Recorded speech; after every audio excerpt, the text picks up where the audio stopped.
وقياما والذين يقولون ربنا اصرف عنا عذاب جهنم إن عذابها كان غراما إنها ساءت مستقرا ومقاما والذين إذا أنفقوا لم يقتروا وكان بين ذلك قواما والذين لا حرم الله.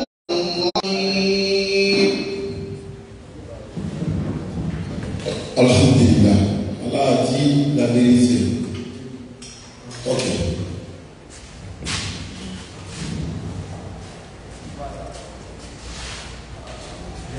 Salut, Oustaz. Oui, salut.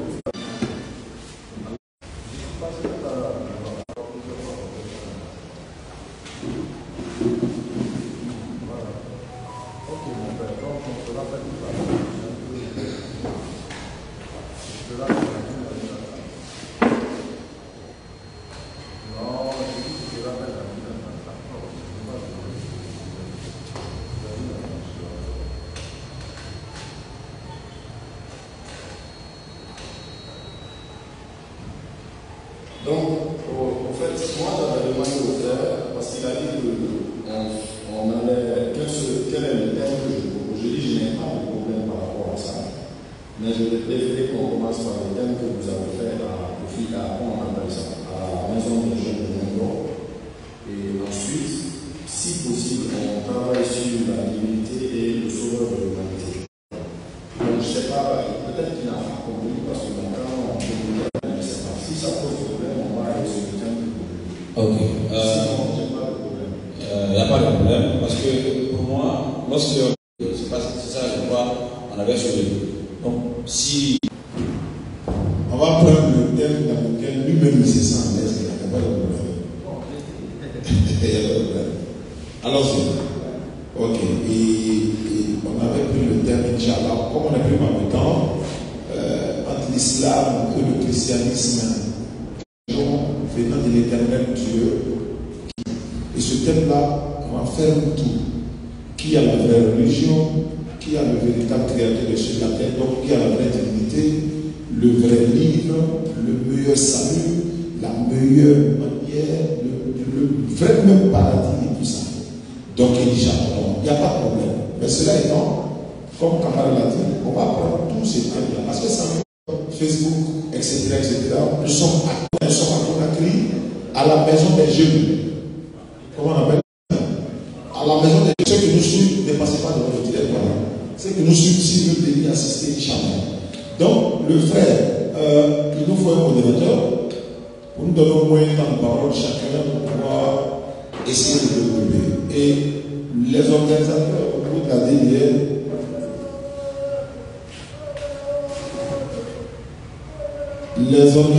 au niveau de la DDR, ils avaient exigé pour que le nombre de personnes, pour que ça soit.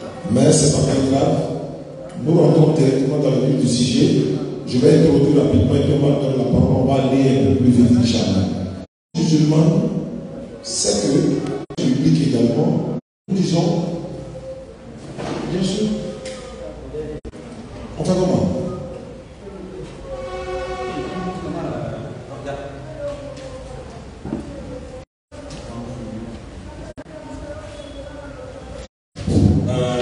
Je crois que ça c'est 5 minutes. C'est 7 minutes. Ça va commencer. Ok. On va commencer. Content de la vie de nos frères ivoiriens, notamment de M. Diané et de M. Ouattara. Je suis content pour tous les efforts que les membres de l'EDR font. Et je suis content notamment de participer à ce débat, à cette conférence. Merci pour vous tous qui avez fait le déplacement, qui êtes venus pour suivre, vous tous qui êtes dans la foi. Je vais commencer immédiatement. Le thème est entre l'islam et le christianisme, laquelle des deux religions est véritablement révélée de Dieu, laquelle prône de mettre en cause les vérités que nos parents nous ont léguées ou nous ont transmises. Il est très difficile pour chaque homme de comprendre une vérité qui est contraire à ce que nos parents nous ont inculqué. Parce que, compte tenu de l'amour que nous avons pour nos parents, compte tenu de la passion, du respect et de leur personnalité, il n'est pas facile pour nous, musulmans, chrétiens, juifs, bouddhistes, etc. Il est difficile, il faut un grand discernement d'esprit, il faut une grande faculté d'esprit pour comprendre ce que tu reçois et que tu puisses puiser en toi pour saisir ce que tu reçois. Donc, voici comment est-ce que moi je vais engager le thème. Moi je dis que le christianisme est la véritable musulmane. J'ai des frères qui sont musulmans, ma femme que je connais est musulmane. Mais avec tout le respect que j'ai, la lecture du livre révélé qui est le Coran, le cheminement n'est pas adéquat dans l'ordre chronologique. 2. Nous constatons également que la révélation sur les différents personnages coraniques sont tirés le plus souvent même des personnages bibliques. C'est pourquoi je dis que ce n'est pas une révélation, mais plutôt c'est un copie. C'est une copie plutôt, c'est un modèle copié, c'est une copie du christianisme et du judaïsme. Si vous ne le savez pas, moi je vous le dévoile. D'après les recherches que j'ai menées, moi j'ai compris que Mahomet a été évangélisé. Et je sais qu'il a été évangélisé. Il est venu clore le débat qui existait entre les chrétiens sur la personne du Christ et le débat qui existait entre les juifs et les chrétiens sur la personne du Christ. Alors, on se rend compte que tous les personnages, les grands personnages bibliques, sont répétés dans le Coran, mais avec une modification. C'est-à-dire que, ce sont les mêmes personnages, il y a une différence dans le rapport des histoires, dans la manière dont les histoires ont été rapportées. Quand vous prenez l'histoire, il faut le signaler à l'état.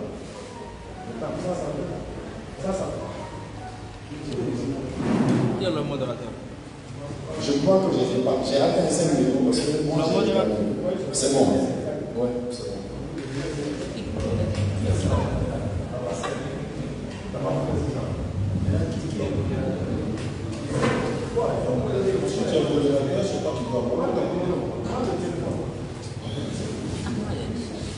C'est bon? Tu peux prendre 5 minutes, Inch'Allah. Oui, Alhamdulillah. C'est pas grave, on va faire avec Inch'Allah, quand la facilite. Alhamdulillah.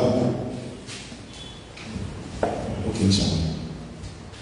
Bon, le frère Eric, bienvenue. Comme je l'ai dit, je le répète, il était prévu que vous veniez à un petit nombre de personnes, 2-3 personnes, mais ce n'est pas bien grave.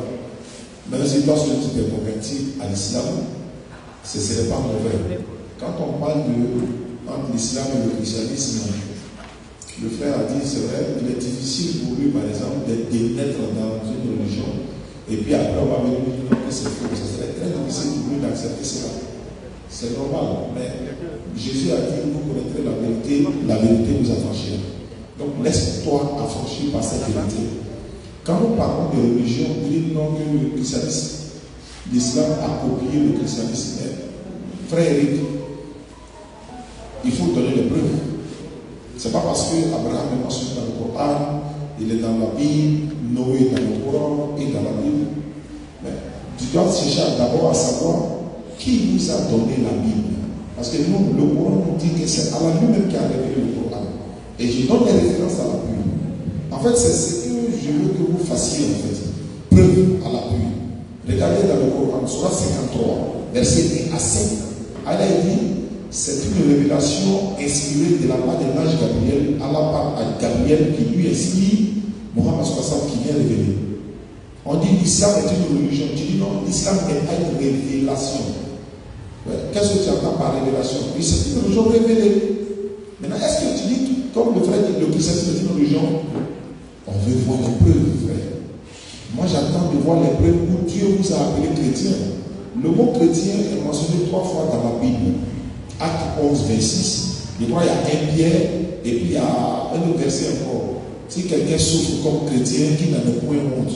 C'est pour la première fois les disciples ont été appelés chrétiens. Et puis il y a un autre verset encore qui parle de chrétien et non du christianisme comme religion. Récemment, quand nous étions dans le côté, voilà la preuve même que vous n'êtes pas dans la vérité. Les frères qui étaient là-bas, le frère Eric a dit que non, ils ne sont pas dans la vérité. Parce que là-bas, ils ont dit que le christianisme n'est pas une religion. Lui, il dit que c'est une religion. Voilà bien la contradiction. Ça peut dire que vous êtes dans le faux. Puisque lui, il est catholique. Et ils sont protestants. Parce que les protestants ont protesté contre l'église catholique. Ils sont sortis de là. Donc lui, il ne peut pas être d'accord avec eux. C'est eux qui ont protesté contre lui. Donc lui, il est catholique. Lui, chez lui, on dit Sainte Marie, Mère de Dieu, priez pour nous pauvres pécheurs. Maintenant et à l'heure de notre mort, Amen. Les protestants qui étaient là, ils ne sont pas d'accord avec ça. Les témoins de Jéhovah, les documents est là. Les témoins de Jéhovah disent que Jésus n'est pas Dieu, il est le Fils de Dieu. Ça, là, il n'est même pas Dieu, il est le Fils de Dieu. Mais toi, tu es allé à l'extrême. Non seulement tu fais de une divinité, mais tu me donnes une maman encore. Mais quand les évangéliques vont venir, ils vont venir, non, c'est Dieu le Père, Dieu le Fils, Dieu le Saint-Esprit. Et la trinité des catholiques est différente encore des autres trinités. Donc vous êtes dans une cacophonie. C'est en cela que vous voulez nous appeler à adorer le Dieu ou encore à adhérer à une religion dont le nom n'est même pas mentionné dans nos livres. Je l'ai dit la dernière fois, vous étiez là. Le Coran porte son nom. La Bible ne porte pas son nom. C'est des preuves. Tous les musulmans du monde là, on prie de la même manière, on se concentre dans la même direction, etc. Il répète encore, tu es catholique, tu n'es pas d'accord avec ceux qui ont débattu avec nous avant-hier. Tu n'es pas d'accord avec les évangéliques. Il faut montrer ce musulman ici à Guinée qui ne prie pas sur constamment, qui ne prie pas dans la même direction. C'est ça qu'on appelle religion. Montre-moi une seule personne en Guinée qui prie contre la direction de la prière. C'est-à-dire, voilà la Qibla, venez lui parler comme ça. Mais vous n'avez même pas une direction de prière. Chez vous, tantôt Jésus est mort, il n'est pas mort, il est fils de Dieu, il n'est pas fils de Dieu. Allah dit, venez à une religion que l'Éternel Dieu lui-même a donnée. Sur 3, le verset 19, Allah dit, la religion qui est acceptée d'Allah, c'est l'islam. L'islam dit la soumission à la volonté d'Allah. Jésus même était soumis, Abraham était soumis à la volonté. Mon frère, de la manière dont tu as fait la dernière fois, il n'arrivait pas à prouver que sa religion est vraie. Mais il a dit, le Coran dit ça, Mohammed est mort des poisons.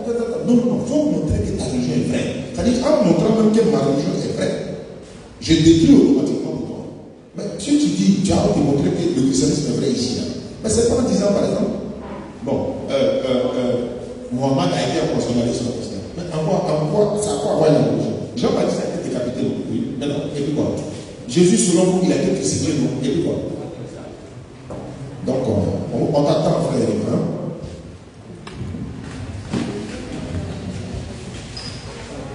D'accord.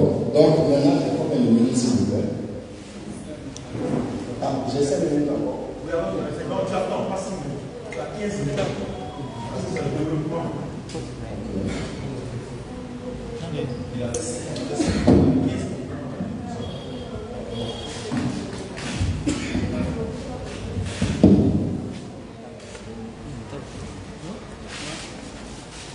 Ok. À mes frères qui sont là, je ne sais pas si vous avez une Bible catholique. Dans la Bible catholique, pour la Bible de Jérusalem, il est écrit dans Judith, chapitre 16, le verset 21. le jour de la fête instituée en souvenir de cette victoire, c'est compté par les Hébreux au nombre des saints jours. Et il est célébré par les Juifs depuis ce temps jusqu'à aujourd'hui. La traduction contenue dans cette édition de la Bible, etc. Donc, déjà, le mot Bible figure dans la Bible. Maintenant, moi, je ne suis pas la tendance des frères. Je ne suis pas la tendance des frères. Je lis Jude, chapitre 16, verset 31. Chapitre 16, verset 31. Donc, je ne suis pas la tendance des frères, je continue mon développement. Lorsque je parle ainsi, je viens et je commence par exemple sur la différence de temps qui existe entre Adam et Noé, la différence de temps qui existe, de séparation de temps qui existe entre Adam et de Noé est de 5 générations. Noé est né 1056 ans après la création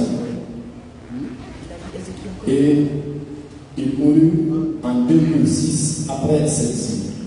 Quand tu diminues de 2006 moins 950 ans, ce qui donne les 1056 ans qui font la séparation de la date de naissance de Noé, plutôt de la date de naissance, oui, de Noé, de la date de la mort plutôt de Noé, et le début de la création qui sépare Noé de Adam de 5 générations. Et je reviens toujours dans le but de vous faire comprendre ceci. Lorsqu'on prend les personnages, les différents personnages coraniques qui sont aussi foncièrement bibliques, on se rend compte que la Bible précède le Coran de plusieurs siècles. Or, les histoires bibliques précèdent les histoires islamiques de plusieurs millénaires. Adam, par exemple, qui est le premier homme créé à l'image et à la ressemblance de Dieu, nous voyons une similitude dans le Coran, mais avec une divergence historique. Dans le livre de Genèse, chapitre 1, le verset 26 à 27, on voit la manière dont Dieu a créé Adam, et il le créa à Adam et Ève, et il les créa à son image et à sa ressemblance. Et dans Genèse 2, le verset 20, c'est Adam qui a donné les noms de tous les animaux. Mais lorsqu'on prend rien que ce passage, lorsqu'on prend rien que le récit de ce passage dans le Coran, dans la sourate 2, le verset 31, c'est d'ailleurs même Adam qui défie les anges par rapport à la connaissance des noms de tous les êtres vivants. Et le verset 33 de la même sourate, c'est-à-dire la sourate 2 au verset 33, on voit que Adam apprend aux anges les noms des animaux et de tous les êtres vivants. Ce qui n'est pas biblique. Et lorsqu'on prend la version toujours du Coran, dans la sourate 7, le verset 27, on voit que Adam et Ève étaient habillés, mais le diable les a déshabillés dans le paradis.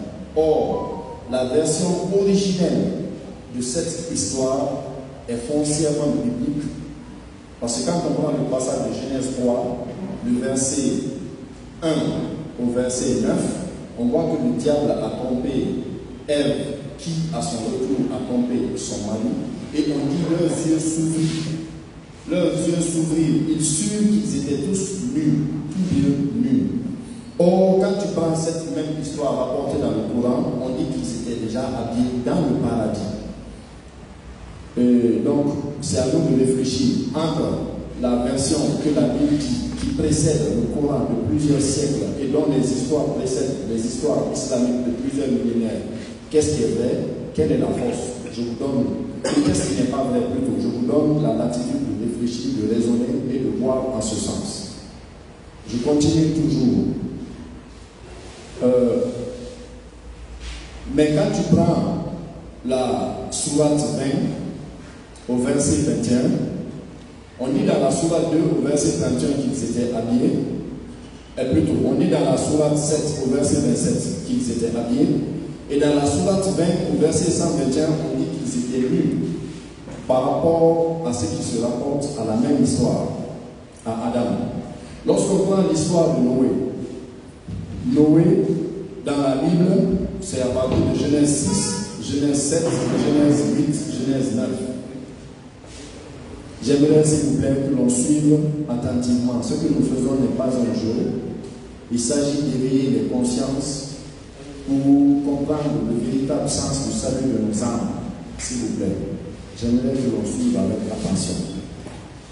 Donc, lorsqu'on prend l'histoire de Noé, qui est biblique, cette histoire biblique qui précède celle rapportée dans le Coran de plusieurs siècles, et les deux histoires sont séparées de plusieurs millénaires, puisque Noé est séparé de Christ de plusieurs millénaires, et on voit qu'il y a une différence aussi dans le contexte historique. Noé et sa famille ont été sauvés. Dans le livre de Genèse 7, le verset 7, Noé et toute sa famille ont été sauvés. Or, dans le Coran, dans la sourate 11, le verset 42 au verset 43, on voit qu'un de ses fils mourut. On voit qu'un de ses fils mourut. Et d'ailleurs, même le verset 43, Allah lui dit qu'il n'était pas à son fils parce qu'il lui a désobéi, etc. Et nous voyons également dans la sourate 7, le verset 59, sourate 11, verset 25,36, sourate 23, verset 23, que Noé a été envoyé vers son peuple et a fait une mise en garde par rapport à la désobéissance et à l'obéissance d'Allah et par rapport à ce qu'il a reçu d'Allah. Ce qui n'est pas révélé dans le récit biblique qui précède le récit coranique de plusieurs millénaires. Parce que le récit biblique, Noé n'est allé avertir personne. Dans le récit biblique, Noé a juste sauvé sa famille. Dieu lui a juste demandé de prendre sa famille et quelques espèces animaux, toutes les 2 couples de chaque espèce animale qu'il devait lui envoyer, etc. Par sa puissance divine, bien sûr. Et lorsqu'on prend l'histoire de la femme de Noé, qui dans le Coran, je ne sais pas comment, mais en tout cas, on parle de la femme de Noé et de la femme de Lot dans le même verset. Je ne sais pas si maintenant elles étaient de la même génération. Les frères vont prendre le soin de m'expliquer ce passage, parce que ça, moi, je n'ai pas compris. Et parce que dans le récit biblique, Lot est de la même génération que Abraham. Lot est de la même époque que Abraham et non de la même époque que Noé. Donc, lorsqu'on prend ce passage dans la sourate 66 au verset 10, on voit que la femme de Noé et la femme de Lot les ont trahis. Toutes les deux ont trahi leur mari et toutes les deux ont été punies dans le feu de l'enfer, ce qui n'est pas biblique. Ce qui n'est pas biblique. Or, le récit biblique, comme je vous l'ai dit, précède le récit coranique de plusieurs millénaires. Ensuite, lorsqu'on prend Moïse, l'histoire de Moïse dans la Bible, Moïse de la Bible a fait 10 prodiges. Mais nous voyons dans le Coran, je commence par la sourate 2 au verset 60, on voit que Moïse a frappé le rocher et de ce rocher il y a eu 12 sources d'eau qui se sont qui ont procuré de l'eau pour les enfants d'Israël, ce qui n'est pas biblique, parce que je ne sais pas si ce verset existe dans la Bible. En tout cas, toutes les Bibles que j'ai lues, j'en ai lu plusieurs versions et je les ai lues plusieurs fois, ça n'existe pas.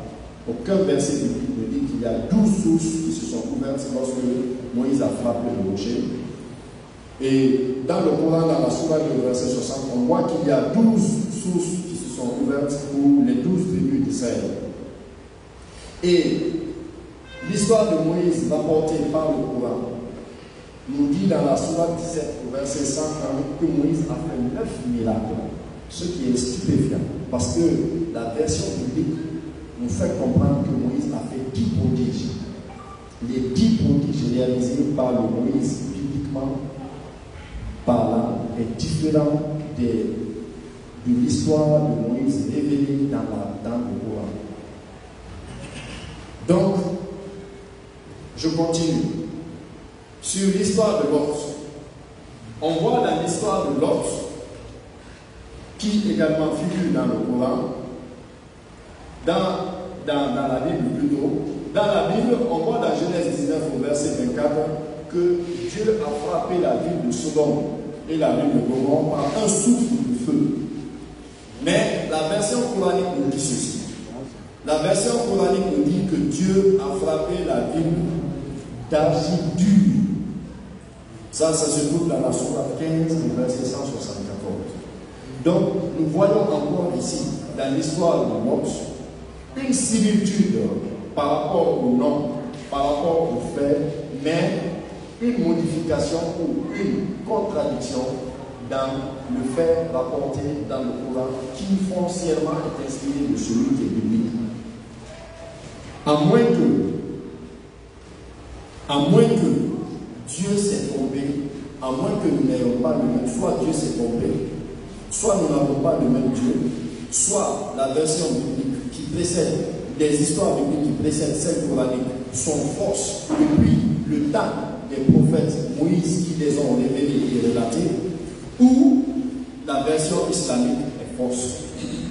C'est un des 4 points. Mais les deux ne peuvent pas dire vrai, c'est pas possible.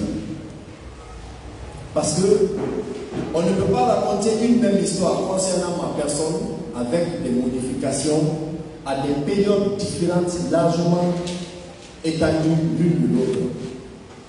Ce n'est pas possible. C'est connu. D'accord. J'ai encore d'autres passages et d'autres arguments. Je reviendrai dessus quand mon temps me sera donné. Merci. Alhamdulillah. C'est dommage. C'est pour ça que souvent on veut qu'on peut faire passer certaines personnes au scanner avant de venir inviter nos frères à venir les assister. Mais ce n'est pas bien grave. À travers lui, on peut quand même édifier nos frères musulmans, raffermir leur foi. Et il y a des gens dans la salle également qui ne sont ni chrétiens ni musulmans. Aujourd'hui, j'écoute les deux versions entre l'islam et le christianisme. Quelle est la religion que lui doit suivre? On n'est pas ici en train de dire le Coran dit ça, la Bible a dit ça, le Coran dit ça, mais ça c'est pas mon thème, c'est pas mon thème. Il faut montrer que le christianisme vient de Dieu. Il faut leur dire l'islam. Moi je dis par exemple, je vais prendre 5 minutes, je vais pas compléter 10 minutes. Je donne des références à l'appui. Et il a dit que la Bible est mentionnée dans la Bible. Il a donné quoi? Juge chapitre 16, verset 39. Juge j'arrête à 30. Alors regardez, c'est même mot Bible n'est même pas là. Il dit, il n'y a pas, laisse-moi parler, il n'y a pas mot Bible là-bas. Il faut prendre note, après il faut le lire. Maintenant, vous voyez que dans son introduction, il choisit Bible. Moi, j'aurais pu dire, par exemple, prends le Coran, prends soit 16, verset 127. Je n'ai pas dit, prends le Coran des sunnites. Je n'ai pas dit, il faut prendre le Coran des Mécois. J'ai dit, il faut prendre le Coran. Soit 14, verset 30, soit 19, verset 30. Il dit, prenez la Bible des catholiques. Après, il dit, aussi celle de Jérusalem. Pourquoi tu cries?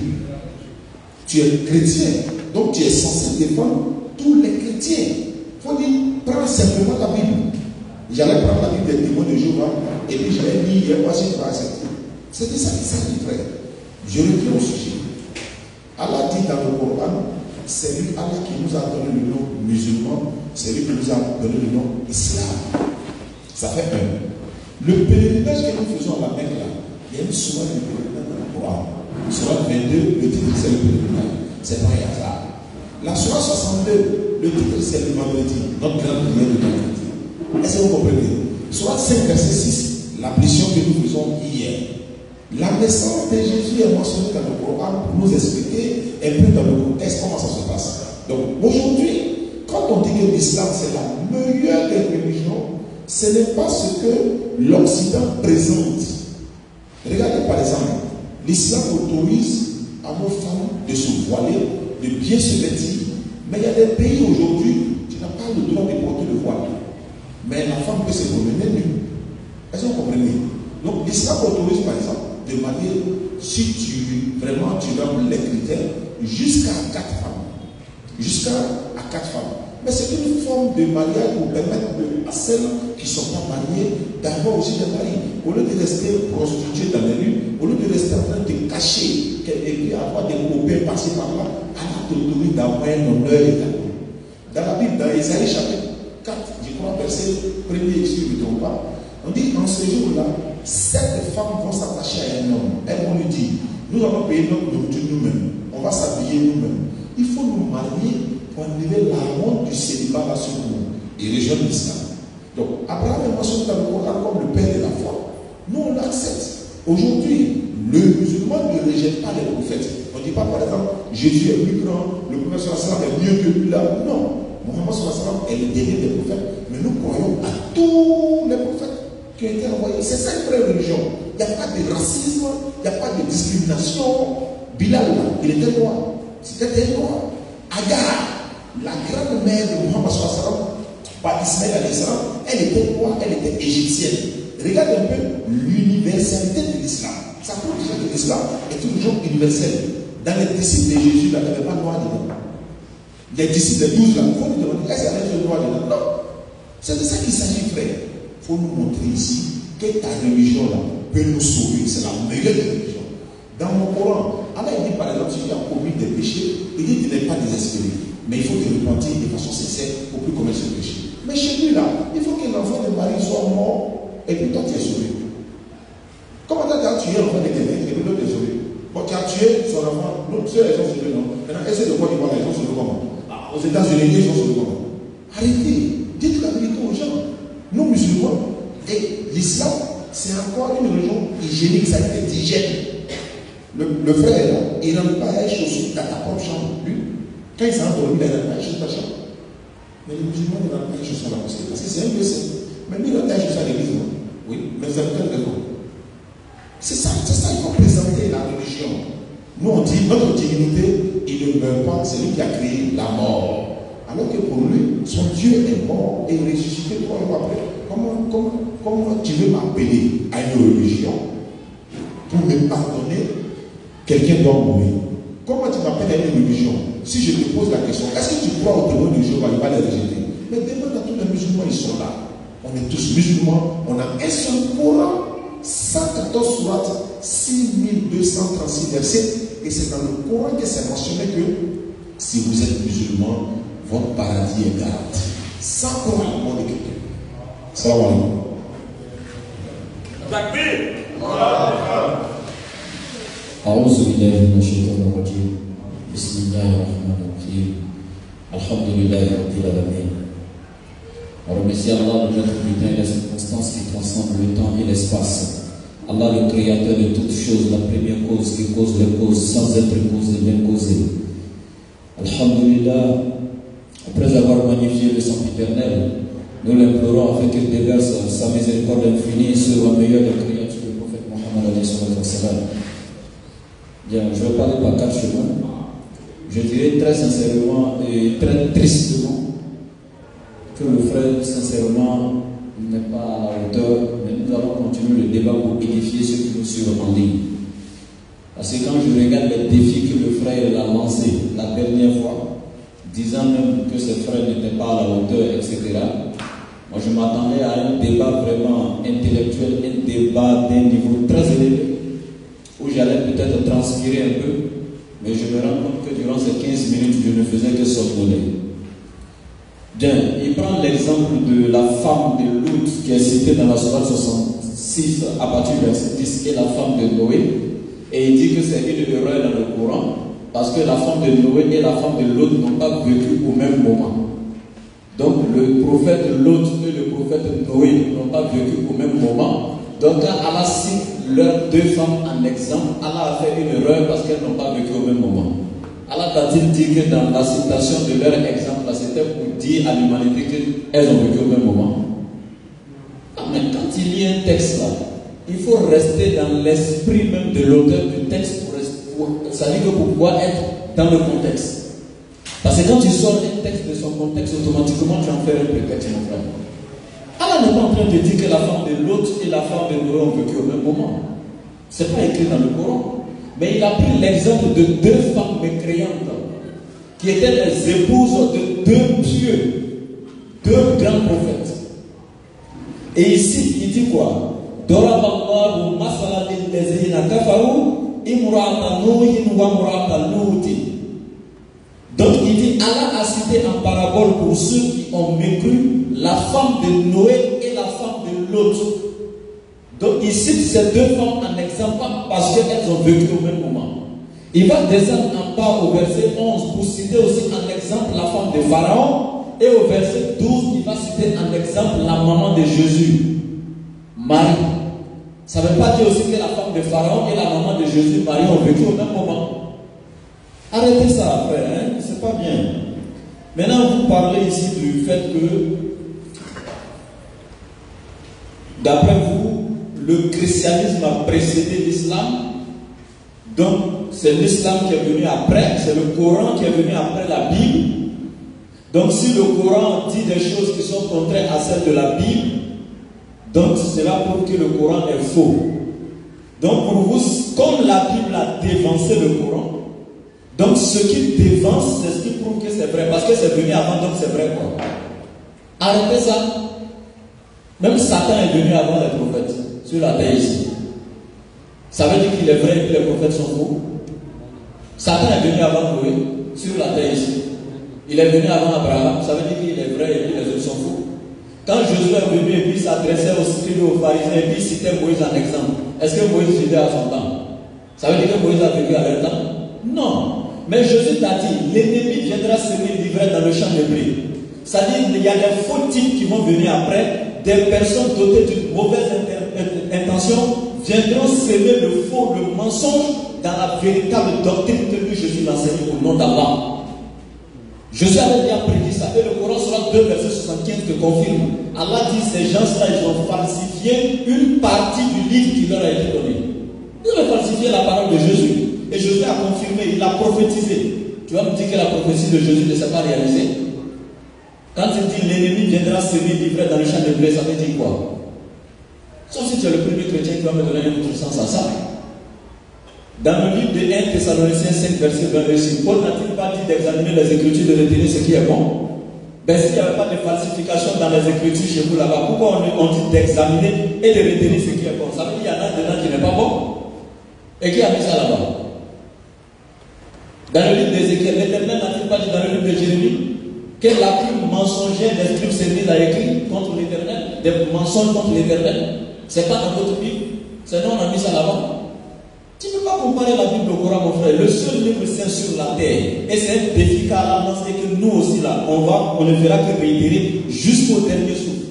Allah dit, Afala yatadabbaruna al-Qur'an. Walau kana min 'indi ghayri Allah lawajadu fihi ikhtilafan kathira. Ne médite-t-il donc pas sur le Coran? S'il émanait d'un autre Allah, vous y trouverez maintes contradictions. Mon frère, si tu trouves une seule contradiction dans le Coran, cette nuit-là, je vais baptiser, je prends tout le monde à témoin. Le seul livre saint à la surface de la terre qui ne contient aucune contradiction, c'est le Coran. C'est dans ta tête qu'il y a des contradictions. Mais on va laver ça. Et encore, il dit quoi encore? Il dit le fils de Noé n'est pas sauvé dans le Coran, alors que la Bible dit toute la famille de Noé a été sauvée. J'ai corrigé les frères devant toi la dernière fois. Mais quand un élève en classe, il doit être attentif. On va revenir sur les mêmes coups à chaque fois, mon frère. Je t'ai dit, l'Éternel parlait ici de sa famille spirituelle et non de sa famille charnelle, de sa famille physique. Son fils là, c'était son enfant, physiquement, charnellement. Mais Allah, la famille de Noé dont il parlait, c'était sa famille spirituelle dans le Coran. La sourate Nour même confirme cela. Tu comprends un peu? C'est pourquoi chez nous ici, là, tu ne sais pas qu'il y a plusieurs familles. Je peux dire à tous ces frères, ils sont mes frères en islam, alors qu'on ne s'est jamais vu auparavant. Parce qu'Allah dit, il y a cette famille-là en fait. Dans la foi, il y a la famille. Dans l'humanité, il y a la famille. C'est de ça qu'il s'agit. Jésus l'a dit dans la Bible, quand ils sont venus voir Jésus, ils lui ont dit, ta mère et tes frères sont en train de t'attendre là, ils te cherchent. Jésus a dit quoi? Sa mère et ses frères sont qui? Ceux qui sont en train d'écouter la parole de Dieu. Mais est-ce que ça veut dire que Marie n'avait pas accouché? Oui. Mais il a montré ici que la famille spirituelle, c'est plus grande que la famille charnelle. Donc, c'est des choses qu'il faut prendre note, il ne faut pas oublier, c'est pas bien. Bien, tu dis le Coran a copié sur la Bible. Aïe. Attends, si toi et moi on est en classe, et puis je me mets à copier sur toi, je triche, je me mets à copier sur toi. J'ai fini de copier sur toi, et puis le professeur arrive, il prend ma feuille, il regarde, et puis il met 0. Toi, il y a combien chez toi? Parce que si le Coran est faux, c'est que vous pouvez faux, puisqu'on a copié dessus. Arrêtez ça, mon frère. Le Coran est venu corriger ta Bible et non copier ta Bible. Et tu dis que les mêmes personnages du Coran, ce sont les mêmes qui sont cités dans la Bible. Mais attends, est-ce que c'est toi qui les as envoyés? L'éternel Dieu, créateur des cieux et de la terre, c'est lui qui a envoyé les prophètes. C'est lui qui a raconté l'histoire de Moussa alayhi salam qui est Moïse, Noé alayhi salam qui est Noé, Abraham qui est Ibrahim, Isa qui est Jésus chez toi. C'est Allah qui les a envoyés, c'est lui qui a raconté leur histoire. Et quand vous avez sorti ces histoires-là de leur contexte, quand vous avez apporté des modifications dans la parole d'Allah, des falsifications, ou même introduit des faussetés dans la parole de Dieu, des choses que l'Éternel n'a même pas dit, donc il envoie le dernier des prophètes avec le dernier message qui vient corriger toutes les erreurs qui sont venues avant, que vous avez introduit dedans. Tu vas me parler de Genèse chapitre 6, verset 6. Le verset dit, Dieu s'est répandu, l'Éternel s'est repenti d'avoir créé l'homme et il a été affligé dans son cœur. La question que je te pose, tu es un intellectuel. Quand on dit l'Éternel s'est repenti, quand on parle de quelqu'un qui se répand, c'est quelqu'un qui regrette. Et quand quelqu'un regrette une chose, ça veut dire qu'il ne savait pas que la chose allait être comme ça. Donc Dieu ne connaît-il pas l'avenir au point de regretter pourquoi il a créé les hommes et puis ils sont devenus pécheurs. Donc Dieu ne savait pas d'avance que si nous créons, on allait le désobéir. Il ne savait pas savoir. La Bible dit que Dieu a regretté d'avoir créé l'homme. Il y a des traditions que les gens disent, l'Éternel Dieu, il a regretté d'avoir fait l'homme. Donc il ne savait pas qu'on allait être pécheur. Et quand on a commencé à pécher, il a regretté. Vraiment, je ne sais pas pourquoi il a créé cela. Donc Dieu ne connaît pas l'avenir chez toi.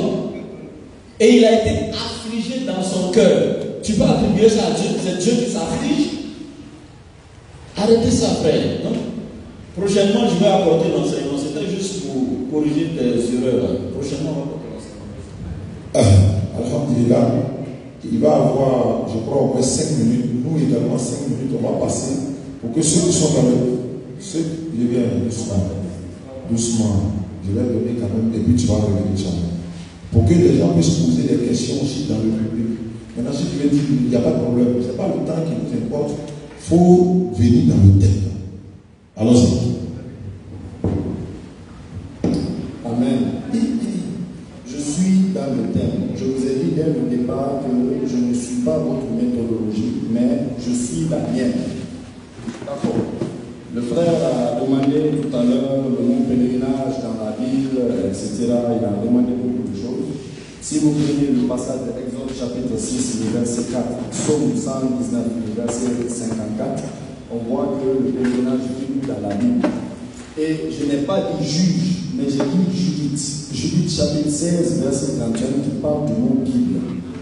Et en termes définitionnels, Bible vient du latin tabiblia qui signifie bibliothèque, c'est-à-dire ensemble de livres. Puisque ce sont des prophètes qui ne sont pas venus à la même époque, ou du moins au même moment.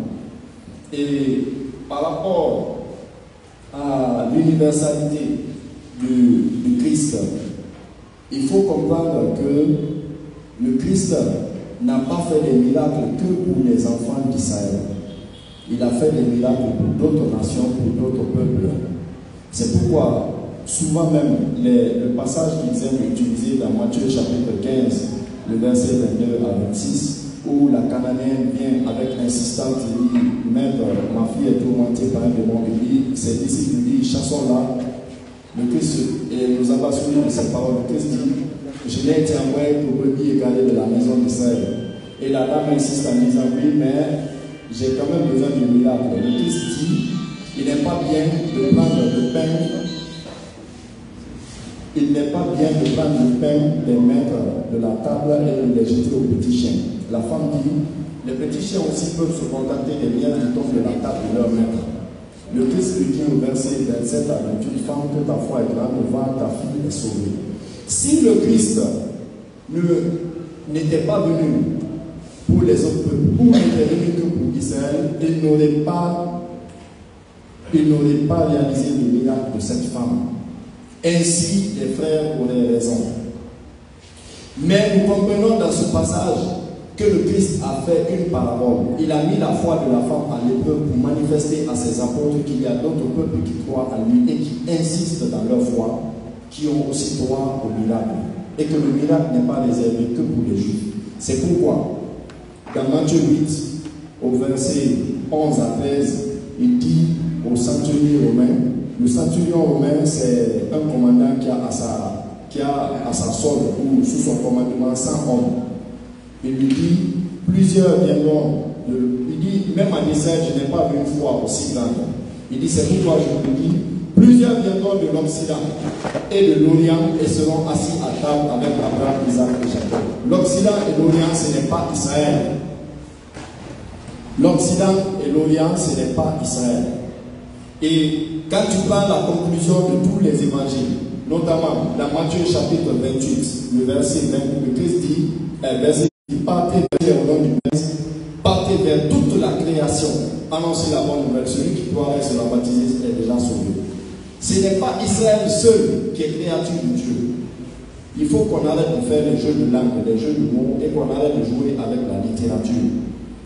Israël n'est pas la seule créature de Dieu, n'est pas la seule création de Dieu. Non, le Christ dit partez vers toute la création et annoncez la bonne nouvelle. Je continue. Quand tu prends le passage de Galates 3, le verset 27 à 29, quand tu prends Colossiens 3, le verset 11, ici nous comprenons que le Christ n'est pas que pour les Juifs, mais d'ailleurs même on le dit précisément dans ces versets. On dit en Jésus-Christ il n'y a plus ni Juif, ni Grec, ni étranger, ni libre, ni esclave, etc., etc. Dans ces passages que j'ai cités. Je reviens sur ma méthodologie.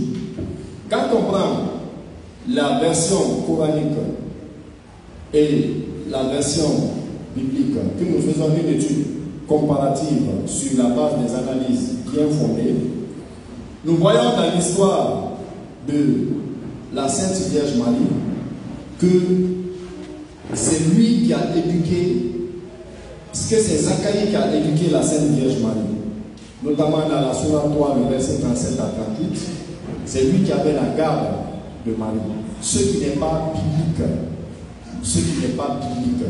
Parce que d'ailleurs, la Bible dit au verset 26 de Luc, au verset 28 plutôt autant pour moi, au verset 39 de Luc, que Marie s'est déplacée pour partir chez sa cousine.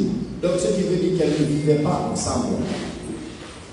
Elles ne vivaient pas ensemble. Zacharie n'a jamais éduqué la Sainte Vierge Marie dans le Coran. Et dans la Bible, plutôt, ça n'existe pas. Le frère Ouattara a voulu tricher avec une écriture en disant que j'ai dit que Lot et la femme de Lot et la femme de, comment il s'appelle, de Noé ont vécu à la... Je n'ai pas dit que la femme de Noé et de Lot ont vécu à la même époque. J'ai posé une question sur la base d'un verset. Je vous ai même demandé, je dis d'ailleurs, je vous demande de m'expliquer parce que moi, je n'ai pas compris ce passage. Est-ce qu'elles ont vécu à la même époque ou pas?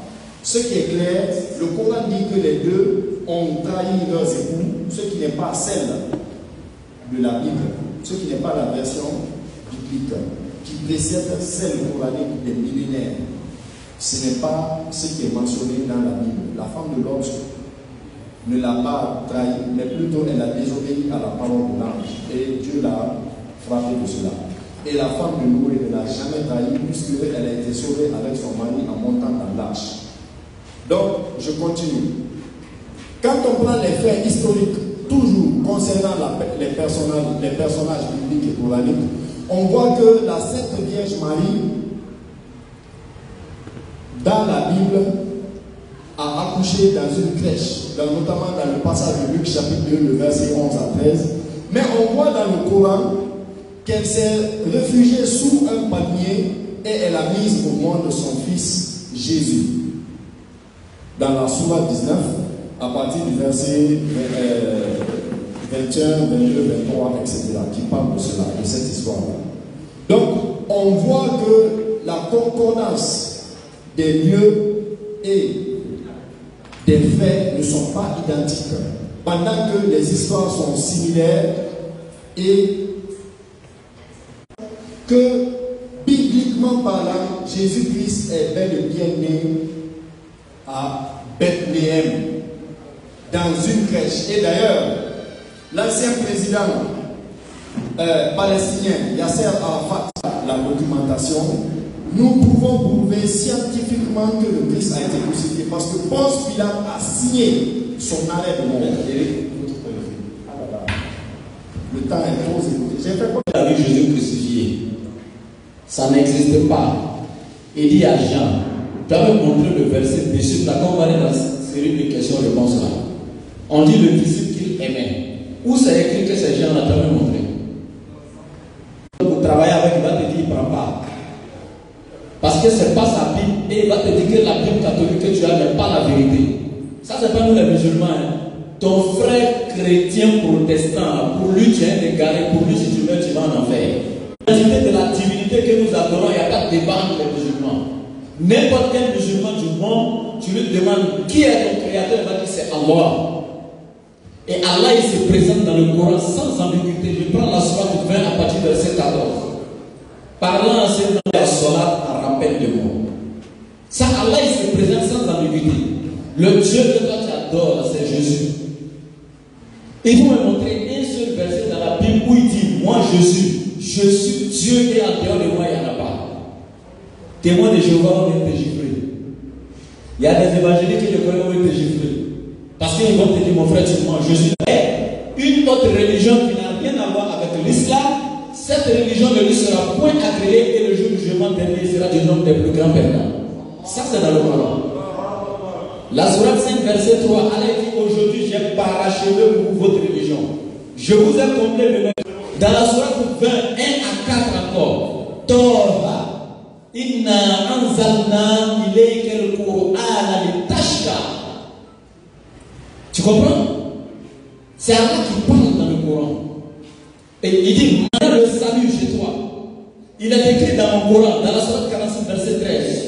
Vous qui dites que Allah est votre Seigneur et ensuite qui vous tenez sur une voie droite, le paradis c'est votre dernière demeure. Vous êtes dedans, ça dit que tranquille, vous vivez tranquillement dedans et c'est vous qui allez passer au scanner. Donc mon frère, je ne vais pas le parler 4 chemins, tu vois, j'ai lancé plusieurs défis.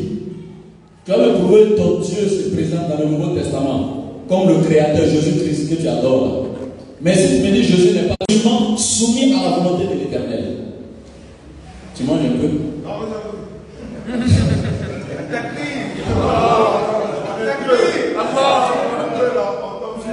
Voilà le temps, il reste combien? 1 minute. Ok. Donc dans la 1 minute, je suis vraiment très ravi d'avoir assisté à cet échange. Et mon inquiétude est très grande. D'abord, je suis raffermi dans mon fond. Je suis dans la fierté et aussi mon inquiétude de l'autre côté est très grande. D'autant plus que si tu n'étais pas circoncis selon le rite d'Abraham, tu ne pouvais être sauvé en Jésus-Christ. Or, Paul leur a fait comprendre que non, que ce n'est pas la vous voyez comment le frère. c'est le musulman qui répond. Ah, ok. Vous voyez, voici le problème que j'ai avec les chrétiens. Bon, certains chrétiens, excusez. Parce qu'ils aiment fuir la vérité. Regarde comment ils jouent. Ils disent non, dans Actes des Apôtres, chapitre 15, il suffit de croire en Jésus, tu seras sauvé. Mais ça, c'est une bonne réponse. Si c'était comme ça que Paul avait répondu, là, il n'y a pas de problème. Il allait juste venir dire non, la circoncision n'est plus obligatoire. Jésus est venu avec la grâce, que tu sois circoncis ou pas, si tu crois en Jésus, c'est fini. Là, c'est la bonne réponse. Mais ce n'est pas ce que Paul a envoyé. Donc si Paul est serviteur de Jésus, pourquoi il vient contredire les enseignements de son maître? Et pour terminer ma dernière minute, regarde un peu, Jésus te dit dans Matthieu chapitre 5, verset 17 dessus. En vérité, je vous le dis. Il dit, je ne suis pas venu abolir la loi ou les prophètes, mais plutôt accomplir. Tant que les cieux et la terre ne disparaîtront pas, il ne disparaîtra pas un seul iota. Comme on est un peu plus par le temps, voilà.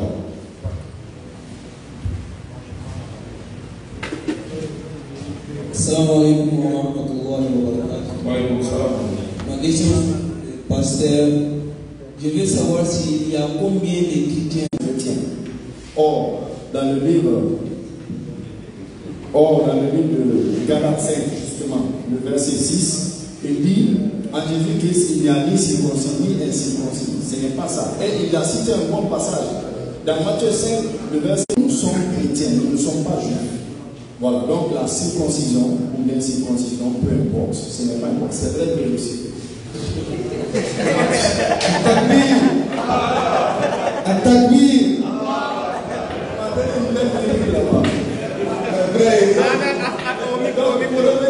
Il a fait, il a compris, et puis on s'est. C'est ce que tu dis là, il sera mieux. Donc, il dit mon église et non mes églises. Nous appartenons à l'église universelle. Catholique qui signifie universelle. C'est l'œuvre divine. L'église catholique n'appartient pas à un homme. Le salut était pour les juifs. Ce n'était pas pour les chrétiens. Donc merci.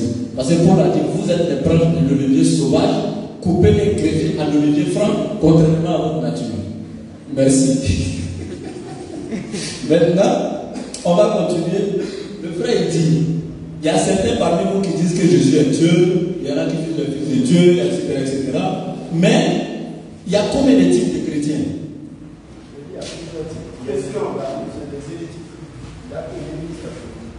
Véritable chrétien.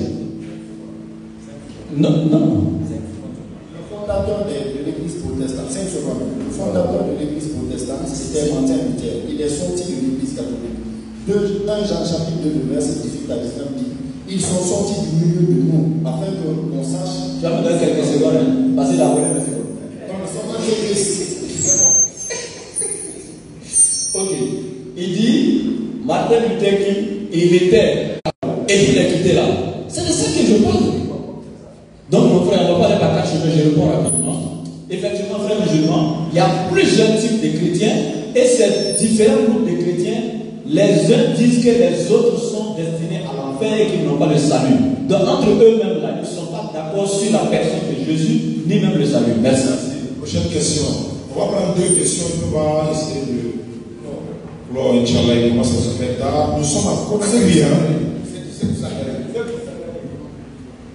Il n'est pas là. Ça va rester pour n'est pas là. Allons-y, prochaine. Mustafa Kamara.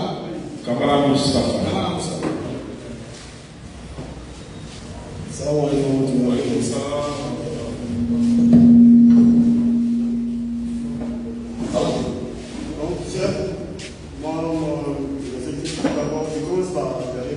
D'abord envers les deux intervenants, les deux côtés, et du courage surtout. Et ma question, j'étais là aujourd'hui pour ma satisfaction envers la divinité de Jésus qui a été programmée spécialement pour lui. C'était ça le but de mon déplacement qui n'a pas été résolu. Donc, en plus de ça, les événements cités dans la Bible ou dans le Coran, antérieur à Jésus, je veux savoir, est-ce que Jésus se déclare-t-il responsable des événements de Noé, d'Abraham ou quoi? Je veux faire comprendre. Et l'existence de la création des hommes, les cieux, la terre, tout ce qui nous entoure, les étoiles, est-ce que Jésus se déclare-t-il le créateur de tout ça, là, avec des références comme les docteurs sont là? Je vous remercie. Ok. C'est vrai comment le nom? C'est Kamara Mustafa. Monsieur Mustafa, merci pour votre question. La Bible nous dit dans le livre de Genèse chapitre 1, le verset 26, que l'homme, nous avons créé l'homme à notre image, à Et c'est cette parole qui est devenue homme. Dans Jean 1, verset 1 à 3, lui, le commencement était la parole était avec Dieu, elle ne l'existe pas, elle tue sans elle rien de tout ce qui existe ne pouvait exister. Et Jésus dit dans Jean 17, verset 5, Père, je te glorifie-moi, qui est sujet de ton. C'est bon. Ok, dans le Coran, il est écrit In huwa ila abdun an'amna alayhi wa ja'alnahu masalan li bani Israël. 43 verset 59. Allah dit, et c'était, Jésus n'était qu'un de ceux que tu as envoyé. L'Éternel déclare. La dernière question. Ah, c'est ça. Mais oui, il faut prendre le frère. Ok, allons-y, frère. Quelle est votre question? Là, c'est les camarades. Oui. Ah, là, c'est les camarades. Mais il va falloir qu'on abrège, on ne pourra pas prendre tout le monde. Salam alaikum. Directement dans la Bible. Dans chapitre 8, verset 14, Jésus leur répond: Quoique je rende témoignage de moi-même, mon témoignage est vrai. Il dit ici que son témoignage est vrai, c'est lui-même qui rend témoignage de lui-même. Mais quand on regarde dans chapitre 5, verset 31, là-bas il dit que si je rends témoignage de moi-même, mon témoignage n'est pas vrai. Maintenant, entre les deux versions, laquelle est vraie, laquelle est fausse? À vous l'honneur. Maître Éric, frère. Oui, quand tu prends Jean 1, verset 18, on dit Dieu qui n'est pas non plus au pluriel, on dit personne ne l'a fait. Mais le Fils qui vit dans le sein du Père est celui-là qui l'a fait connaître. C'est pourquoi dans Jean 16, verset 27, avec Dieu qui dit le Père vous aime parce que vous m'avez aimé, vous avez connu que je suis sorti du Père et je suis venu là. Tu révises les passages que tu as cités, s'il te plaît. Prends la Bible, tu viens moi qui lise. Tu as la Bible dans le téléphone? D'accord, lis les passages que tu as cités. Que tout le monde écoute. C'est des passionné. Écoute le passage. Tu vas voir que tu n'as pas compris ce que tu dis. Jean chapitre 8, verset 14. Entre les deux versions, laquelle est vraie, laquelle est bonne? C'est clair. Très bien, suivez s'il vous plaît. Ici, ce n'est pas que c'est vrai ou c'est faux. Ici, le Christ répond premièrement à un groupe de pharisiens ou du moins de sadducéens qui venaient. J'ai 3 minutes. Moi, vous-même, vous volez mes minutes, je commence à regarder les 18. Regarde ce qui se passe. Jésus ici, il n'a jamais dit, il défend toujours les Écritures. Il n'a jamais dit à quelqu'un, les œuvres que je fais, c'est elle qui rend témoignage de moi. Est-ce que c'est ça qui est écrit ici là? C'est pas ça qui est écrit ici. Les deux versets commencent par si. Il y a une condition qui est là, c'est une conjonction de subordination. Il dit, si je rends témoignage de moi, mon témoignage n'est pas vrai. Ça c'est Jean 5, 31. Dans Jean 8, 14, il dit, si je rends témoignage de moi, alors mon témoignage est vrai. Tu nous dis ici que si tu rends témoignage de toi, c'est pas vrai. Là-bas, tu nous dis si tu rends témoignage de toi, c'est vrai. Il y a une contradiction flagrante. Et selon la critique littéraire, quand il y a une contradiction dans un texte, soit les deux versions sont fausses, soit l'une est fausse, l'autre est vraie, mais les deux en aucun cas ne peuvent être vraies. Donc c'est écrit comme ça, pas comme tu as dit. Maintenant, pour étancher le reste de nos minutes là, tu as cité ici pour non, Dieu est le Père, même direct de Jésus, etc. Attends. Marie était fiancée à Joseph. C'était sa fiancée. Donc, elle, à 50%, elle lui appartenait déjà. Il devait la marier, c'était déjà sa fiancée. Toi, ton Dieu n'a pas trouvé autre femme. Il est venu arracher fiancée de quelqu'un pour faire son enfant. Takbir. Abakar Kamara pour sa question. Il y a un frère qui est juste là, s'il vous plaît. Il a trop duré là. On va le prendre la téléphone. Abakar va poser sa question. Assalamu alaikum wa rahmatullah. Et je salue le laboratoire, je salue l'ordinateur et effectivement aussi le frère Eric pour ce débat. Franchement, c'est classe. En fait, moi j'ai une question pour le frère Eric, effectivement aussi pour le laboratoire. J'aimerais savoir, dans Jean 4, verset 22, Jésus dit, vous adorez ce que vous ne connaissez pas, mais nous adorons ce que nous connaissons. Nous, quand je dis nous sommes dans cette salle, c'est que je fais partie des gens qui sont dans la salle. Donc Jésus faisait partie de ceux qui adoraient. Maintenant, j'aimerais savoir, Jésus adorait qui? Il est Dieu. comme disent le frère, lui il a donné qui encore. Question. Il est appelé à la barre.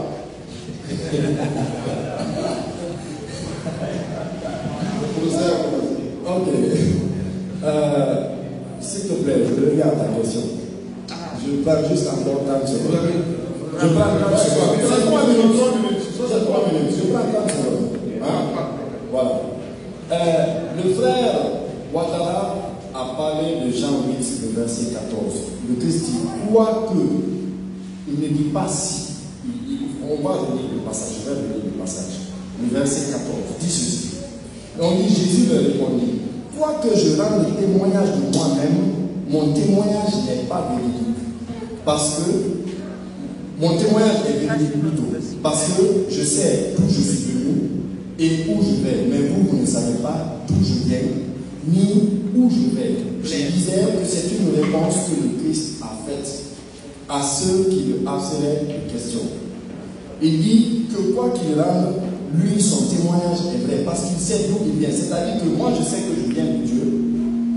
Les actes que je fais qui témoignent de moi ne peuvent pas m'accuser, ne peuvent pas mentir de ce que moi je suis, de là où je suis, de là où je viens et de là où je vais.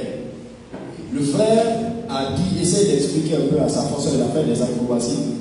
Bon, heureusement que Oustaz l'a rattrapé en acrobatie pour ne pas qu'il tombe là, c'est pas grave. Et ça va quand même.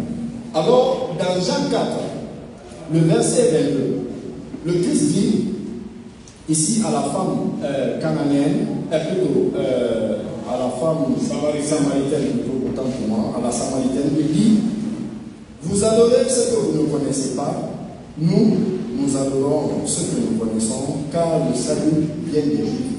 Quand il dit nous adorons ce que nous connaissons, il parle ici de son identité humaine qui appartient aux Juifs, qui dérive du judaïsme. Il parle de son identité du judaïsme. Il parle ici des liens qui lient le peuple juif à son Dieu, à son Créateur, à l'Éternel. C'est en ce sens qu'il parle. Maintenant, lorsque le frère dit, est-ce que Jésus, suivez s'il vous plaît, quand le frère demande, quand le frère demande, je vous ai dit la dernière fois, le Christ a deux identités. Il a une nature spirituelle et une nature humaine, matérielle et physique. Les deux sont joints dans sa personne. Dans sa personne, il est... Devant tout le monde, Jésus, il a parlé comme ça à la femme pour montrer le lien qui était entre les Juifs et son Dieu. Et le Dieu de Jésus. Maintenant, dans le Coran, Surat 5, verset 72, Allah dit, certes, ce sont mécréants ceux qui disent le Messie fils de Marie est Allah. Alors que le Messie fils de Marie, quand il est venu, il a dit, ô enfants d'Israël, adorez Allah, mon Seigneur et votre Seigneur. Maintenant, c'est là, quand Allah il nous dit ça, il dit, quand Jésus est venu là, voici ce qu'il a dit, adorez Allah, mon Seigneur et votre Seigneur. Et effectivement, on a trouvé ça dans Marc chapitre 12, verset 29. Shema Israël, Adonai Elohim, Adonai Ehad. Il dit, écoute Israël, le Seigneur, notre Dieu, est l'unique Seigneur. Quand il dit le nôtre, ça fait partie des adjectifs possessifs. On allait à l'école, on a étudié ça. Les montants sont, etc. Donc le vôtre et le mien, c'est ce qui donne le nôtre. L'addition du vôtre et du mien donne le nôtre. On allait à l'école, on a calculé toutes ces choses-là. Donc c'est le même verset le frère te donne ici. Jésus a dit, c'est que nous adorons. Lui-même il est inclus. Et Luc chapitre 6 verset 12, Jésus alla sur la montagne pour prier. Il passa toute la nuit à prier Dieu. Matthieu verset 39, Jésus faisant quelque part en avant, se prosterna face contre terre et pria Dieu. La dernière question.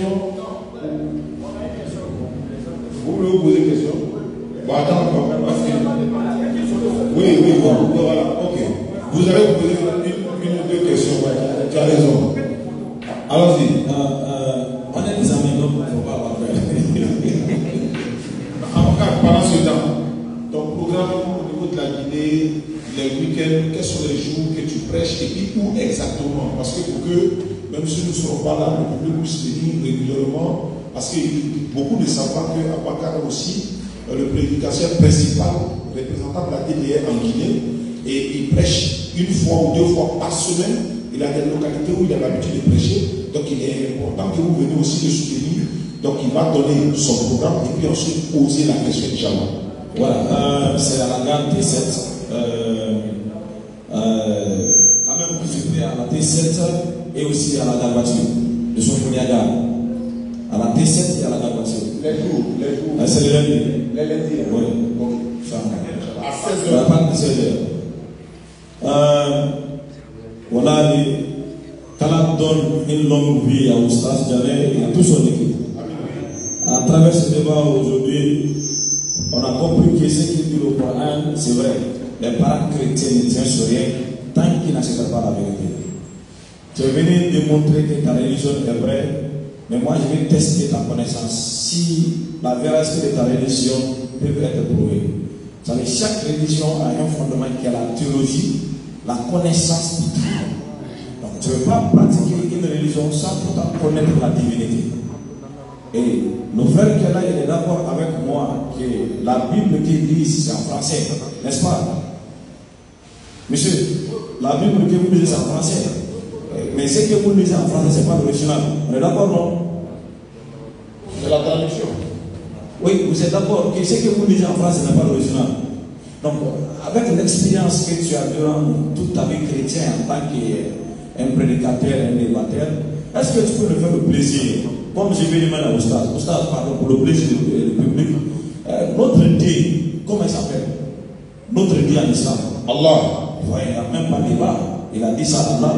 Maintenant, monsieur, votre Dieu, comment il s'appelle dans la langue d'origine des textes? Ce n'est pas en français. Ça veut dire les textes du cœur on a traduit. Ce n'est pas en français.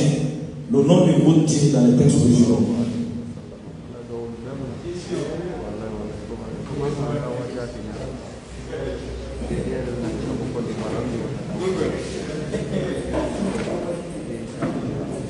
Ok. Merci, monsieur l'avocat, pour votre question. Le frère a demandé une question très simple, en demandant quel est le nom de notre Dieu dans le texte original. Oui. N'est-ce pas? Il y a plusieurs noms. Je prends par exemple le passage de l'Exode chapitre 3, le verset 15, qui dit, va à l'assemblée des anciens. Le verset 15 dit, Dieu dit encore à Moïse, tu parleras ainsi aux enfants d'Israël, Yahweh, le Dieu de nos pères, le Dieu d'Abraham, le Dieu d'Isaac, le Dieu de Jacob m'a envoyé vers vous. Yahweh. Je parle du Nouveau Testament en fait. Le Nouveau Testament. Non, je parle du Nouveau Testament. Le Nouveau Testament. De Matthieu jusqu'à Apocalypse. Comment votre Dieu s'appelle dans les textes originaux en fait. De Matthieu jusqu'à Apocalypse. Ok. Nous, dans le texte original, notre Dieu s'appelle Yeshua. Frère, c'est bon, on a répondu. Est-ce que tu peux donner le plaisir? Comment on dit Dieu en grec? Pardon. Attends. C'est Théos. Merci. Non, pasteur, c'est bon. Je n'ai pas compris. Ah, tu n'as pas compris. Tu as dit, suivez s'il vous plaît. Non, il ne faut pas. Non, attends, ne te presse pas. Tu as dit, suivez l'assemblée est témoin. Tu as demandé quel est le nom de votre Dieu dans le Nouveau Testament. Tu ne m'as pas demandé quel est le nom de votre Dieu en grec. Texte original. Frère, c'est à moi de répondre maintenant. Oui. N'est-ce pas à moi de répondre? La question a été précise.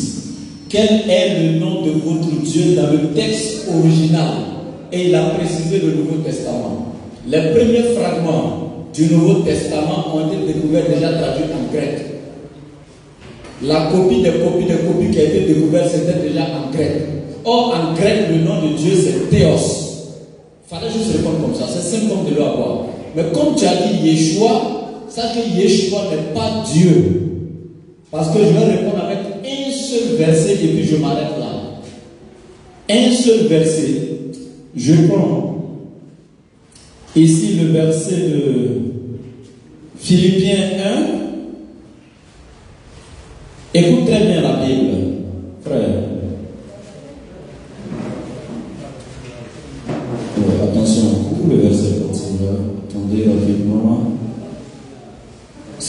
doit se poser. Éphésiens 1, excusez, voilà. C'est lui on doit se poser les questions maintenant, c'est ça? Voilà.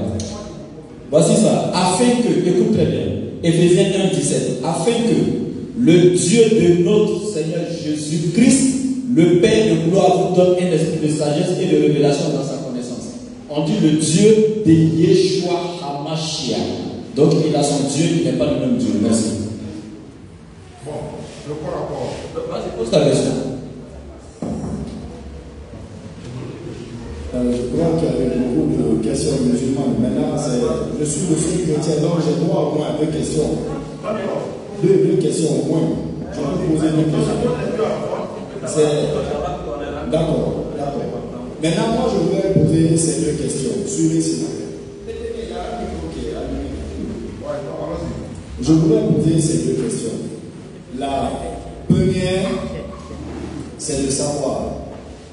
Parce que le samedi, le frère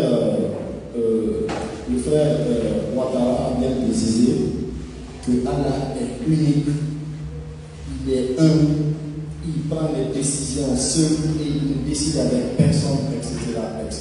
Je suis d'accord avec ça. Ça, c'est la logique même du Dieu vivant dans la Bible. Dieu ne s'associe pas à quelqu'un pour prendre une décision. Maintenant, pourquoi dans la sourate 33, le verset 36, Allah et son prophète décident ensemble et imposent le royaume? La deuxième question, c'est pourquoi est-ce que l'orthographe du nom de Jésus est différent de la manière dont les Arabes chrétiens l'appellent? Parce que les chrétiens arabes appellent Jésus-Christ Yassou. Or, dans l'islam, son nom c'est Issa, et qui signifie faiseur de miracles.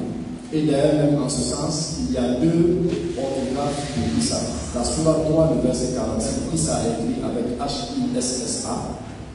Or, dans la sourate 19, le verset 33, Issa est écrit avec I-S-S-A.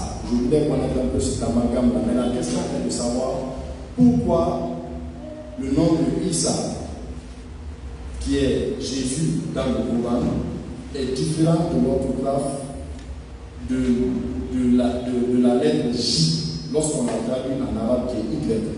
Parce que quand on traduit Joseph en arabe c'est Youssouf, quand on traduit Jonas c'est Yunus, quand on traduit Jacob c'est Yacoba, etc. Quand on traduit Jean c'est Yahya. Pourquoi Jésus, le Coran n'a pas mentionné Yassou, qui signifie Dieu sauveur, au lieu de Issa?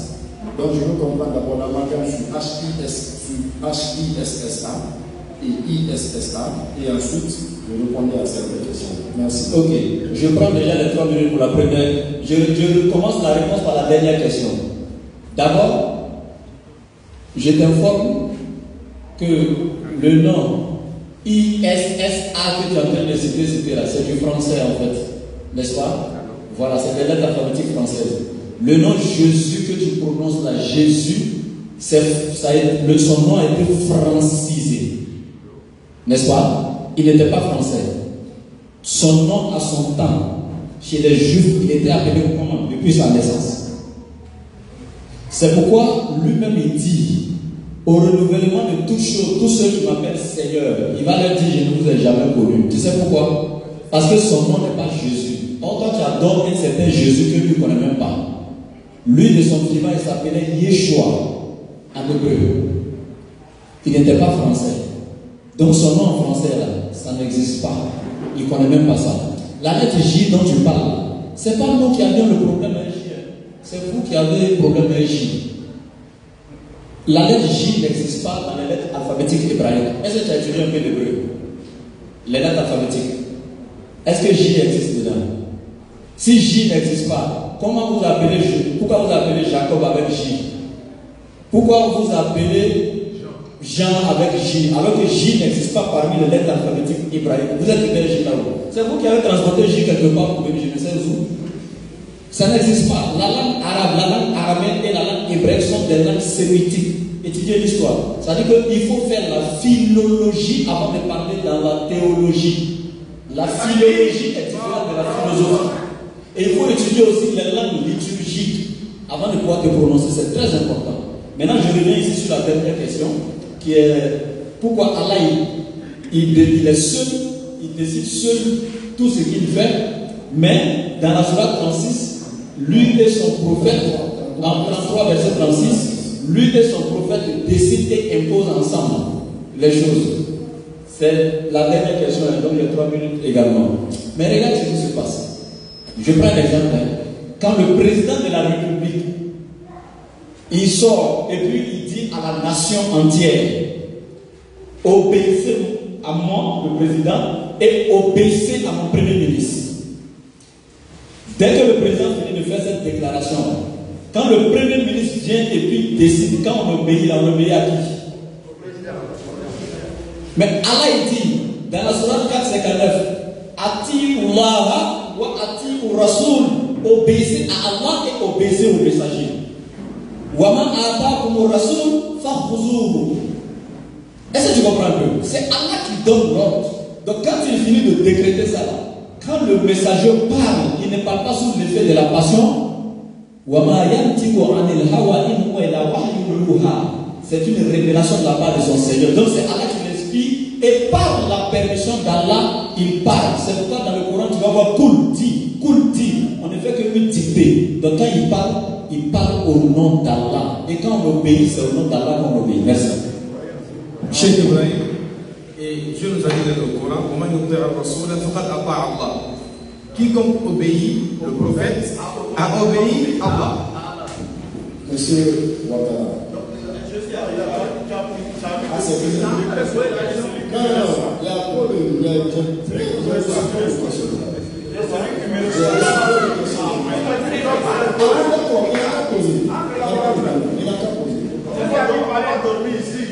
Il n'a qu'à poser s'il veut. Non, s'il veut. Non, d'abord, je ne suis pas content avec la première réponse. D'accord. D'accord. Vas-y. Ma première question, c'est une question très simple, mais très précise. Et je ne veux pas qu'on y ait, tu puisses tergiverser. Réponds directement. Même si tu vas donner une explication, tu donnes le oui ou le non, le vrai ou le faux, avant de donner le pourquoi. Bien. Je pose la question ainsi, parce que c'est sur le salut. Entre l'islam et le christianisme, quelle est la religion qui nous garantit le salut? Allah il dit, je vais te donner toujours le même verset coranique que tous les musulmans prennent chaque jour. Parce que la vérité là, elle ne devient jamais ancienne. La sourate 43, verset 68 à 70. Allah il dit, ceux qui croient en nos signes et sont musulmans entrés au paradis. Est-ce que dans la Bible, il y a un verset où il est écrit ceux qui croient en les signes de l'Éternel, aux signes de l'Éternel, excusez, et qui sont chrétiens entrés au paradis? Est-ce que ça existe? Ça, c'est la première question. C'est ok, vas-y, pose la seconde. Pose les deux.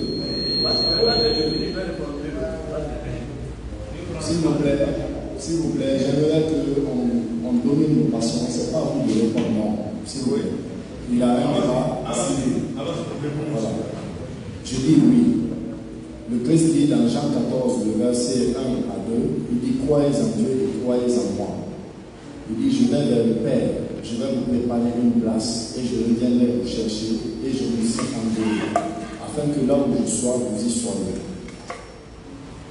Ça, c'est la première réponse. Dans Jean 1, le verset 12 à 13, la Bible nous dit, et à tous ceux qui croient en son nom, elle leur a donné le pouvoir de devenir enfants de Dieu, lesquels sont nés non de la chair ou du fait de la nature ou du fait de l'homme, mais de l'Esprit de Dieu. À tous ceux qui croient en son nom. Dans Jean 3, le verset 16, Jésus nous dit, car Dieu a tant aimé le monde qu'il a donné son Fils unique afin que quiconque croit en lui ne périsse point, mais ait la vie éternelle. Il s'agit d'une question de vie éternelle. Il n'y a aucun personnage biblique ou coranique qui est mort, ressuscité, élevé, assis à la droite de Dieu le Père. Ça n'existe pas. Le mort ne peut pas sauver un autre mort de la malédiction de la mort. Ce que nous faisons ici là est fondamental. Les hommes n'entreront pas au paradis parce qu'ils n'ont pas fait de bien ou parce qu'ils ont fait du mal. Non. Les hommes n'entreront pas plutôt en enfer parce qu'ils n'ont pas fait de bien ou parce qu'ils ont fait que du mal. Non. Mais parce qu'ils ont rejeté le sacrifice ultime. Il n'y a pas ce personnage biblique ou coranique qui soit élevé, assis à la droite de Dieu le Père. Ça n'existe pas. Abraham, qui est le père des croyants, Genèse 25, verset 7 à 8, est mort. Non, c'est pas fini. Moïse, qui est le prophète le plus puissant, 5 secondes, qui est le plus puissant en action que Dieu a utilisé de tous les enfants d'Israël dans l'Ancien Testament, est mort. Deutéronome 34, verset 5 à 6. Mahomet ou Muhammad, que vous suivez, il est mort. Surah 39, verset 30. Tu mourras et ceux qui te suivront mourront certainement. Le Christ dit, je suis la vie et je suis la résurrection.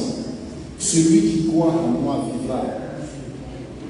Aucun personnage ne le déclare. Tu vas avoir dans la conclusion. Dans la conclusion, tu vas terminer. Vas-y, Inch'Allah. Deuxième question. La deuxième question. D'abord, dans la deuxième question, comme j'ai 1 minute, donc je vais exploiter mes 1 minute comme je veux. Ici, écoutez un truc que je vais développer dans ma conclusion. Il dit, le fait de faire le mal ne t'envoie pas en enfer, ni le bien au paradis, c'est de croire au sacrifice de Jésus qui va t'envoyer. Dans ma conclusion, on va gérer ça. Maintenant, ma deuxième question ici. Je te donne Jean chapitre 8, verset 40. Chose que tu n'as pas répondu à la première.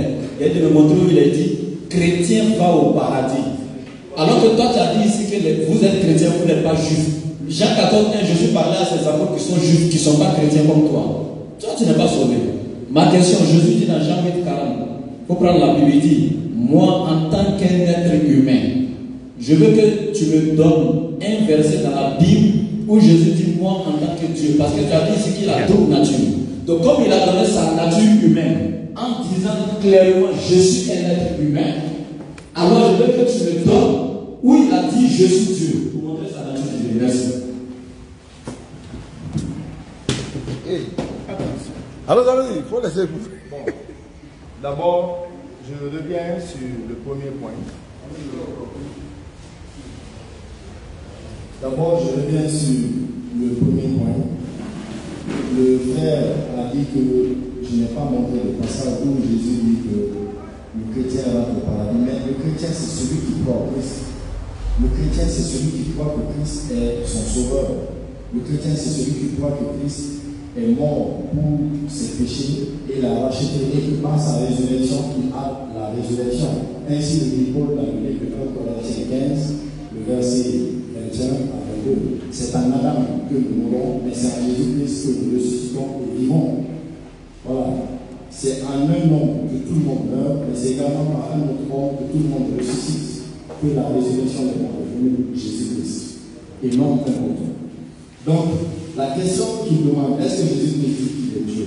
Quand on parle le passage de Jean chapitre 13, Jean chapitre 13, oui, le verset 10 au verset 13, le Christ dit, vous me dites Seigneur et Maître, et je le suis un. Quand on prend par exemple la conclusion de Luc 24, le verset 52 à 53, on voit que les apôtres se sont prosternés et ils ont adoré Jésus-Christ. Quand on prend le chapitre de Matthieu 28, le verset 17 à 18, on voit également que les apôtres se sont prosternés et ils ont adoré Jésus-Christ. Quand on prend le livre de Apocalypse chapitre 1, le verset 7 à 8, 9, il dit, je suis celui qui suis. Je suis l'alpha et l'oméga, le commencement et la fin. Voilà. Donc, voici des passages où le Christ déclare, manifeste réellement qui est-il.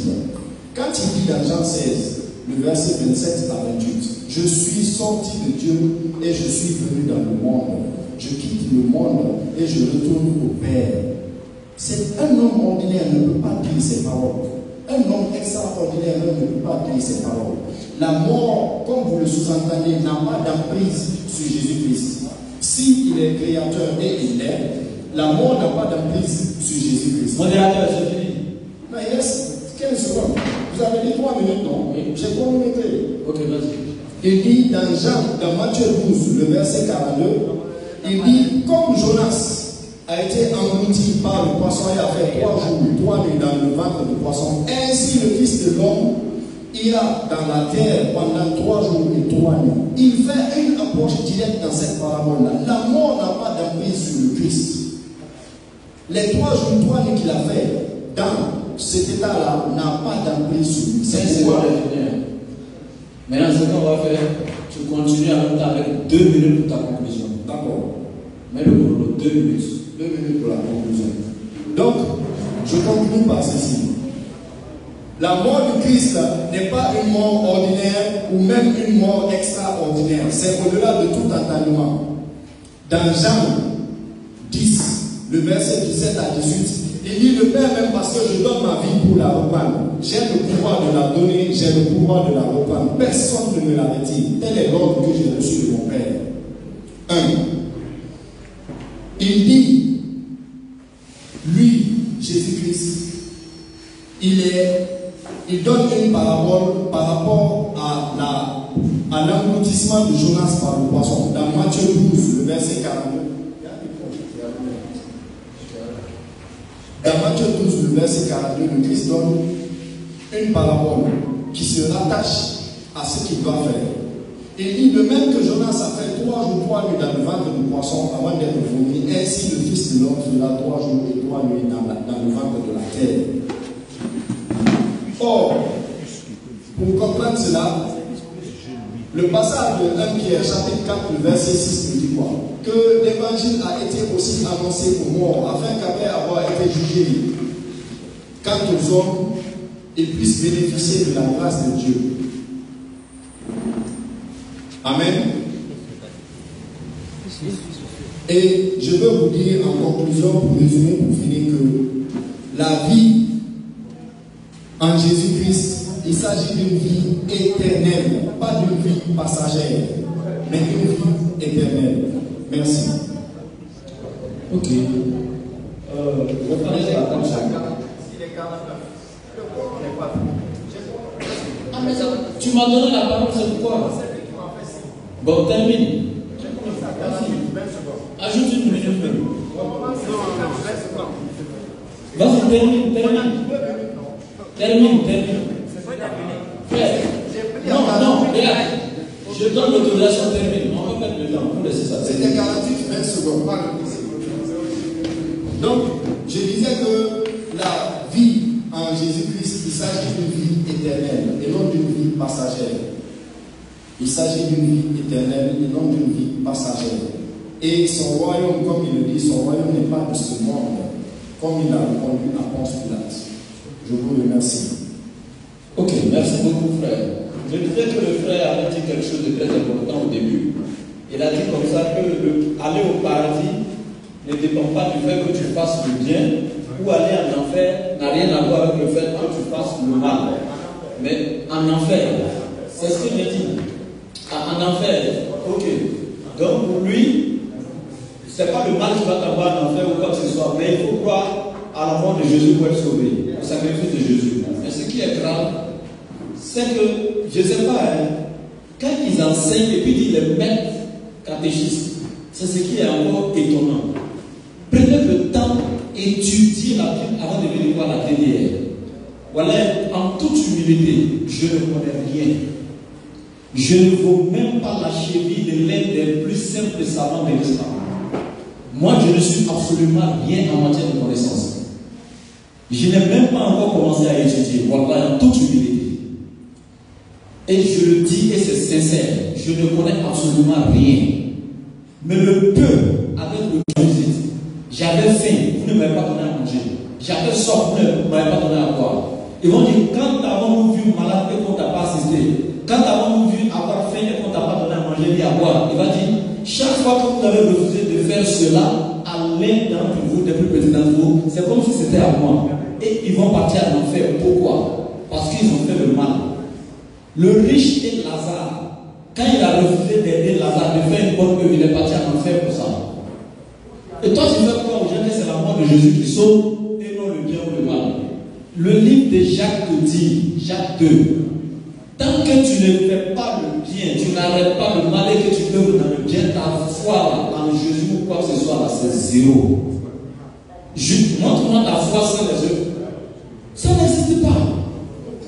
Donc Jésus lui n'a jamais dit à quelqu'un crois en moi pour être sauvé. Il a plutôt donné la clé du salut en disant la vie éternelle, c'est qu'ils te connaissent toi, le seul véritable Dieu, et celui que tu as envoyé, Jésus-Christ. Oui, ça c'était à tout le temps de tous les prophètes. Nous, pour nous aujourd'hui, là, c'est de croire qu'il y a un seul véritable Dieu qui est Allah, et celui qu'il a envoyé qui est Muhammad. Ashhadu an la ilaha illallah wa ashhadu anna Muhammadan rasulullah. Ça c'est tout le temps de tous les prophètes. Au temps de Moïse, il fallait croire au Dieu des enfants d'Israël et croire que Moïse était son envoyé également. Au temps d'Abraham, c'était la même chose. Au temps de Noé, c'était la même chose. Donc, c'est des choses que vous devez étudier avant de sincèrement venir derrière la DDR. Et même tous les autres frères musulmans. Donc, je remercie toute l'assistance, tous les frères musulmans. Dans le débat, vous voyez souvent, on se lance des petits pics et tout ça, des petits sobriquets. En fait, c'est pour se taquiner, pour détendre l'atmosphère, etc. Sinon, il n'y a pas d'animosité. Tout s'est passé dans la paix, dans la tolérance, dans la fraternité, dans la cohabitation pacifique, etc. Donc on exhorte tout le monde aussi d'avoir cet esprit-là. On peut ne pas avoir la même religion, mais nous restons tous des enfants d'Adam, nous sommes frères et sœurs dans l'humanité. Nul n'a le droit d'imposer sa religion à autrui. Vous écoutez les arguments, ce n'est pas les arguments qu'on vous impose par la force, mais c'est la force des arguments de chacun d'entre nous qui vous permettra de faire le bon choix. Et qu'Allah facilite la guidance, Inch'Allah. Merci. Ok, merci beaucoup, frère Eric. Merci pour ta participation. Merci. Hein? Oui, normalement, Inch'Allah. Oui, il n'y a pas de problème. Ok, allons-y.